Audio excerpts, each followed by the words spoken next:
Start किया था mitosis से। माइटोसिस को पढ़ा है। आफ्टर दैट हम लोगों ने मायोसिस 1 को स्टडी किया था। अब मायोसिस 2 रह गया था। मायोसिस 2 का मैंने पहले दिन बता दिया था आप लोगों को, it is just like mitosis.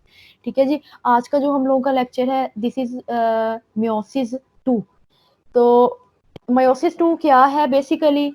Meiosis 2 में जो दो सेल्स डिवाइड होके बने थे मायोसिस 1 में, उन्होंने अब इंडिविजुअली डिवाइड होके 4 हैप्लॉइड सेल्स पढ़ने हैं। यही हमने मायोसिस की डेफिनेशन में पढ़ा था कि this is a basically type of cell division और nuclear division in which there will be formation of 4 haploid cells at the last, and that haploid cells are basically sex cells. Other than that, sex cells or gametes, there will be division of cells through mitosis. तो उनकी mitosis के through हो रही है, जितने भी gametes बन रहे हैं उनकी डिवीजन जो हो रही है वो मायोसिस के थ्रू हो रही है। एक चीज, मायोसिस 1 जो है हम उसको स्टडी कर चुके हैं, उसके स्टेजेस पढ़ चुके हैं। आज जो हमने पढ़ना है वो है मायोसिस 2। तो मायोसिस 2 उधर से कंटिन्यू करते हैं जिधर से मायोसिस 1 जो है हमने एंड किया था। Those two cells which were formed in meiosis 1 will now enter in a second stage which is known as mitotic division. ठीक हो गया जी। इसको बोलते हैं माइटोटिक डिवीजन। इसमें होता क्या है? इसमें अब जो है वो जो दो cells which are formed in meiosis 1 now will divide individually and form 4 cells and all those 4 cells will be haploid.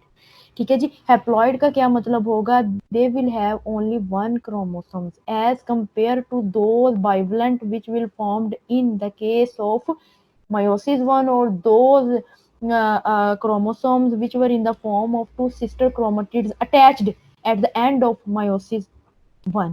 तो meiosis 2 में at the end there will be formation of 4 haploid cells. ये definition होगी meiosis में, meiosis 2 में। अब meiosis 2 की मैंने एक डायग्राम आपके सामने शो करवाई है। मायोसिस 2 में बेसिकली होता क्या है? मायोसिस 1 को, यहाँ तक हम लोगों ने मायोसिस 1 को स्टडी कर चुके हैं पिछले वाले लेक्चर में मायोसिस 1 को। अब इधर से ही स्टार्ट करते हैं मायोसिस 2 कैसे होता है। These two cells which were formed in meiosis 1 will now individually divide or it will pass from the same stages that is passed in the first stage of meiosis. तो उसमें जिस तरह prophase 1 था meiosis 1 में, metaphase 1 था, anaphase 1 था, telophase 1 था, इसमें चूंकि सेकंड स्टेज मायोसिस 2 है तो इसमें मायोसिस 2 होगा, मेटाफेज 2 होगा, एनाफेज 2 है, टीलोफेज 2 है। ठीक है, क्योंकि ये मायोसिस 2 को हम पढ़ रहे हैं। उसमें इस डायग्राम में आप लोग देखेंगे कि बिल्कुल दो सेल्स जो डिवाइड होके आगे हैं, हर सेल्स में सेंट्रियोल्स अपने आप को अरेंज करवाएंगे, क्रोमोसोम्स का कंडेंस हो जाना, after that arrangement of chromosomes on equator line, and after then that there will be separation of each chromosomes towards their opposite pole. Her individual chromosome का उसका जो सिस्टर क्रोमेटिड्स इस वाले stage में यानी कि मेटाफेज 2 में अटैच थे, अब चूंकि contraction of this spindle fiber it will attract it towards the opposite pole, it will move toward that pole and second chromatid will move towards another pole. तो there is a complete separation of these chromosomes.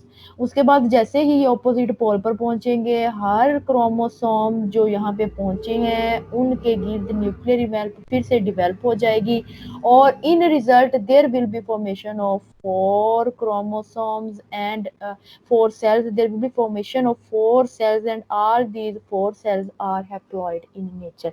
तो diagrammatically meiosis 2 को हम इस तरह define करेंगे।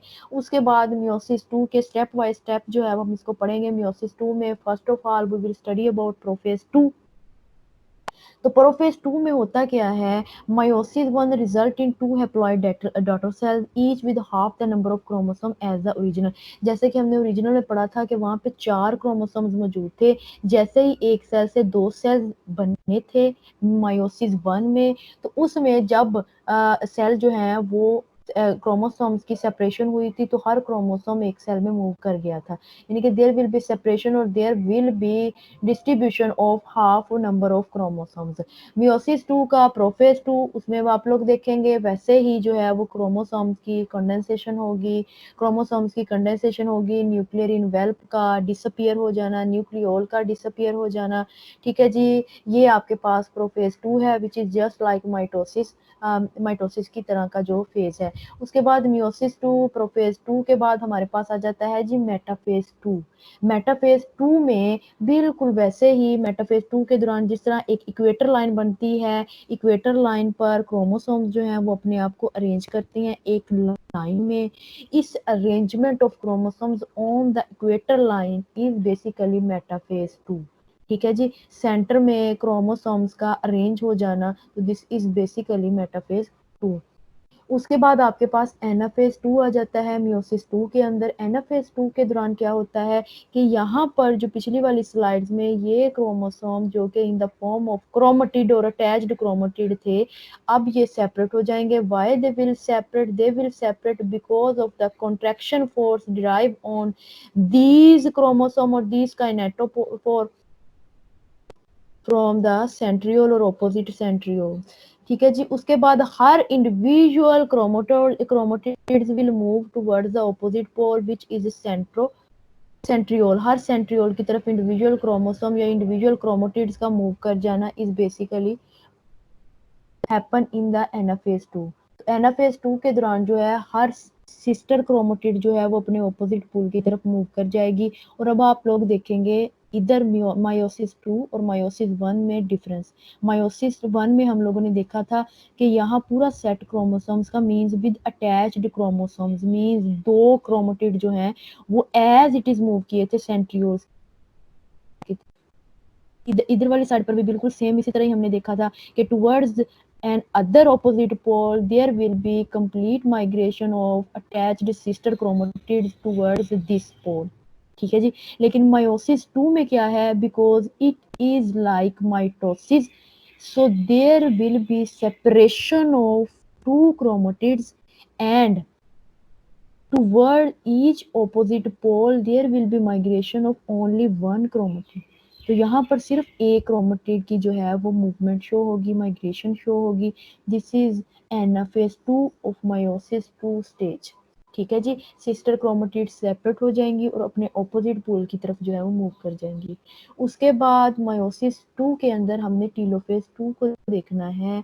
Telophase 2 के दौरान क्या होता है कि टीलोफेज 2 में हम लोगों ने जैसे मायोसिस 1 और माइटोसिस के अंदर देखा था कि टीलोफेज में जैसे ही जो है वो कंप्लीट क्रोमोसोम जो है वो वहां पर पहुंच जाते हैं, तो जो न्यूक्लियर इनवेल्प डिसअपीयर हुई थी वो रीअपीयर हो जाती है। तो इसी तरह ही अब इस प्रोसेस के अंदर यानी कि टीलोफेज 2 के अंदर जैसे ही क्रोमोसोम अपने ऑपोजिट पोल की तरफ मूव करते हैं, फॉर एग्जांपल अगर पिछले वाली स्लाइड में देखें तो यही वाला सेल जो है उसके अंदर जो है जैसे ही ये वाले इंडिविजुअल सिस्टर क्रोमेटिड यहाँ पर मूव करेंगे तो हर सिस्टर क्रोमेटिड्स जो कि यहाँ पे मूव किए हैं इनके गिर्द न्यूक्लियर इनवेल्प का दोबारा से बन जाना, न्यूक्लियोल्स का दोबारा से रीअपीयर हो जाना, न्यूक्लियोलस का रीअपीयर हो जाना, न्यूक्लियर इनवेल्प का रीअपीयर हो जाना। ठीक है जी, तो this is basically karyokinesis process is completed here before the division of cell. ठीक है जी, उसके बाद क्या होगा, जिस तरह यहाँ पर है before the division of cells there will be complete division of nucleus. तो इसमें न्यूक्लियस की डिवीजन होती है, हर इंडिविजुअल क्रोमेटिड के गिर्द जो है न्यूक्लियर इनवेल्प का बन जाना। After that there will be invagination of cell membrane inwards of the cell. तो दोनों तरफ से सेल जो है वो पिंच करेगा जिसकी वजह से क्लीवेज फरो बनेगी। Cleavage furrow will cause to divide this cell. तो ये सेल जब डिवाइड होगा तो ये टू सेल्स में कन्वर्ट हो जाएगा। न्यूक्लियस की पहले से डिवीजन हो चुकी थी, न्यूक्लियर इनवेल्प बन चुका था, न्यूक्लियोलस रिपेयर हो चुका था।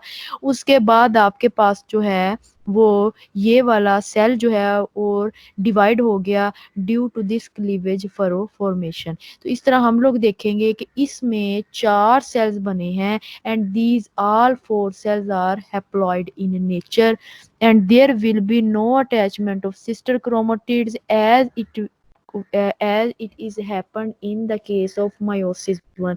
meiosis 1 में हम लोगों ने देखा था कि हमारे पास जैसे ही 2 cells at the end of meiosis 1 है तो हर एक में क्रोमोसोम जो है वो अटैच्ड सिस्टर क्रोमेटिड के साथ है। इसमें अटैच्ड सिस्टर क्रोमेटिड्स के साथ नहीं है। That's why the result is 4 haploid sales will form at the end of meiosis and in which stage it will happen in meiosis 2 stage। तो यहाँ तक जो है वो हम लोगों का meiosis का प्रोसेस जो है वो कंप्लीट होता है। 2 में हमने डिवाइड किया था, meiosis 1 को हमने अलहदा से पढ़ा, meiosis 2 को हमने अलहदा से पढ़ा। meiosis की डेफिनेशन में ही हमने ये चीज पढ़ी थी, this is a type of cell division in which there will be formation of 4 haploid cells not diploid. ठीक है जी, and it is happen in the case of gamete formation only. ठीक है जी, उसके बाद मैंने आपके सामने ये जो है वो एक एग्जांपल रखी है। फॉर एग्जांपल आपके पास गैमीट्स फॉर्मेशन यानी कि स्पर्म और एग की फॉर्मेशन के लिए meiosis process is needed here. उसके बाद फॉर एग्जांपल गैमीट फॉर्मेशन के अंदर जो है वो फर्स्ट ऑफ ऑल अगर स्पर्म फॉर्मेशन को देखें तो आपके पास किसी भी मेल एनिमल के अंदर मियोसिस जो है वो how it is responsible for the formation of sperm, तो उसकी एक जनरल सी डायग्राम मैंने आपके सामने शो करवाई है, जिसके नतीजे में हमने देखा था it the process will be started from diploid cell. Diploid cells के नतीजे में वो एक सेल डिवाइड हुआ तो 2 में चला गया, हर एक जो क्रोमोसोम्स है वो अटैच्ड क्रोमेटिड के साथ है। उसके बाद हर इंडिविजुअल यानी कि meiosis 2 में हर इंडिविजुअल सेल जो है वो डिवाइड हुआ 2 के अंदर, जिसमें जो है वो half number of chromosomes mean without any attached sister chromatid होगा और फिर ये 4 हैप्लॉइड सेल्स बनेंगे which ultimately result into formation of sperm cells. तो this is basically phenomena after the formation of gamete और sperm formation। उसके बाद second gamete formation that is the egg formation. तो एग फॉर्मेशन में basically कैसे होता है कि एग फॉर्मेशन में वही वाला के आपके पास जो है वो डिप्लॉयड सेल से स्टार्ट हुआ ये प्रोसेस meiosis 1 जो है। उसके बाद हर ये जो सेल है यानी कि diploid cell it will be divided into 2 cells which we have studied in the case of meiosis 1। उसमें हर इंडिविजुअल सेल जो है वो फर्दर डिवाइड होगा और 2 सेल बनाएगा। इसमें हम लोग एग फॉर्मेशन में पढ़ते हैं कि 3 जो हैं वो पोलर बॉडीज बनेंगे और only 1 egg will form in mature form. तो वो इस डायग्राम में लास्ट में शो करवाया गया कि 3 पोलर बॉडीज हैं and 1 egg will be formed which will be in the form of mature form. तो ये आप लोगों के पास एक एग्जांपल थी कि गैमीट फॉर्मेशन यानी कि स्पर्म और एग की फॉर्मेशन जो है how it is possible in the case of meiosis or how meiosis is involved in the formation of sperm and egg। तो इसमें जो है वो पोलर बॉडीज जैसे कि यहाँ पे मैंने मेंशन किया है कि polar bodies how it is involved in the process of next reproduction, either it is involved or not involved। Basically polar bodies are not involved in reproduction as I have discussed above। polar bodies are not involved in reproduction but only one mature egg cell will be responsible for the process of reproduction। तो इसमें जो है वो आपके पास एक gamete formation it is example of meiosis के meiosis में जो है वो आपके पास गैमीट फॉर्मेशन जो है वो कैसे होती है, कैसे एक अच्छा जी एक और चीज बता दूं, question is here why there is a need to form a haploid cell, why there is not any formation of diploid cell. तो उसकी रीजन ये है कि गैमीट और स्पर्म सेल्स ने आपस में फ्यूज होना होता है। अगर ये डिप्लॉइड फॉर्म में ही फ्यूज होंगे तो नेक्स्ट ऑफ स्प्रिंग में many chromosomes will be available. For example अगर 4 मदर से और 4 फादर से आ रहे हैं तो it will be increased in number, it will be 8 in number, 8 chromosomes। तो डिफाइन करने के लिए कि हैप्लॉइड दोनों तरफ से हैप्लॉइड सेल्स आएँगे तो वो डिप्लॉइड बनाएँगे और फिर सेट ऑफ क्रोमोसोम जो है वो नेक्स्ट ऑफस्प्रिंग में ट्रांसफर होगा।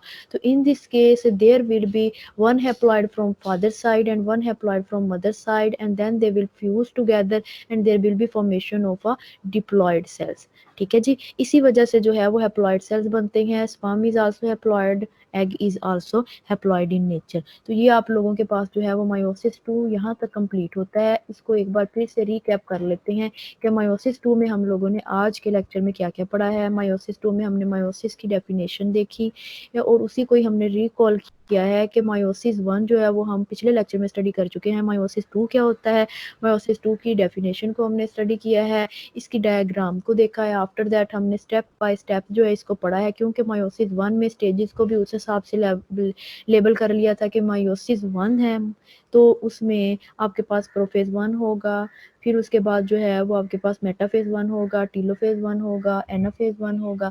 इसी तरह ही मायोसिस 2 में जो है वो हमने स्टेप बाय स्टेप इनको डिवाइड किया है on the base of this 2 number. तो हमने कह दिया prophase 2, metaphase 2, anaphase 2 and telophase 2। Step by step जो है वो हमने हर स्टेज को जो है वो स्टडी किया है। आफ्टर दैट हमने इसमें कहा है कि गैमीट फॉर्मेशन में एग और स्पर्म की फॉर्मेशन जो है मायोसिस के प्रोसेस के थ्रू होती है। तो उसका एक रफ सा स्केच मैंने आपके सामने रखा है, जिससे होपफुली आप लोगों को जो है वो समझ आ गई होगी। अगर किसी बच्चे को क्वेश्चन है तो श्योरली ही और she can ask about this lecture.